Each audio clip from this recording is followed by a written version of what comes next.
So ഇപ്പോൾ നമ്മൾ നോക്കാൻ പോകുന്നത് പേഴ്സണൽ പ്രൊണോമൻ വിത്ത് ഡാറ്റീവിൻ്റെ എക്സാമ്പിൾസ് ആണ്. ഡാറ്റീവിൻ്റെ പേഴ്സണൽ പ്രൊണോമൻ്റെ എക്സാമ്പിൾസ് ആണ്. സോ ആദ്യത്തെ എക്സാമ്പിളായിട്ട് ഞാൻ എടുക്കുന്നത് ഗിബ്സ് ദു മിയ ദൈന അഡ്രസ്സ്. ഗിബ്സ് ദു മിയ ദൈന അഡ്രസ്സ്.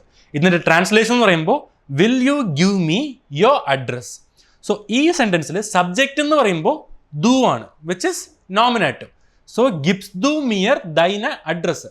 സോ ഇവിടെ മിയർ എന്ന് പറയുന്നത് ഡാറ്റീവ് കേസാണ്, കാരണം ഇത് ഇൻഡയറക്റ്റ് ഓബ്ജക്റ്റിനെയാണ് കൺവേ ചെയ്യുന്നത്. So will you give me your address. So you എന്ന് പറയുന്നത് സബ്ജക്റ്റ് ആണ്, അതുകൊണ്ടാണ് ദു is nominative and mere is me, which is ഡാറ്റീവ്സ് personal pronoun.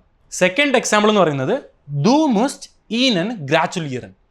U have to congratulate them. So ഈ സെൻറ്റൻസിലും സബ്ജക്റ്റ് എന്ന് പറയുന്നത് ദു ആണ്, which is you have to congratulate them. ഈനൻ എന്ന് പറയുന്നത് ഡാറ്റീവിൻ്റെ പേഴ്സണൽ പ്രൊനോമനാണ് ദമ്മിൻ്റെ.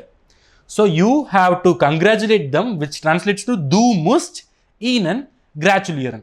സോ ദു എന്ന് പറയുന്നത് നോമിനേറ്റീവും ഈനൻ എന്ന് പറയുന്നത് personal pronoun mid ഡാറ്റീവിൻ്റെ personal pronounce ആണ്. അടുത്ത് നമ്മൾ നോക്കാൻ പോകുന്നത് പേഴ്സണൽ പ്രൊനോമൻ മിഡ് അക്യുസാറ്റീവിൻ്റെ എക്സാമ്പിൾസ് ആണ്. ഇപ്പോൾ നമ്മൾ ഡാറ്റീവ് കംപ്ലീറ്റ് ചെയ്തിട്ടുണ്ട്. അടുത്ത് നമ്മൾ നോക്കാൻ പോകുന്നത് പേഴ്സണൽ പ്രൊനോമൻ മിഡ് അക്യുസാറ്റീവിൻ്റെ എക്സാമ്പിൾസ് ആണ്. അതും നോക്കാം.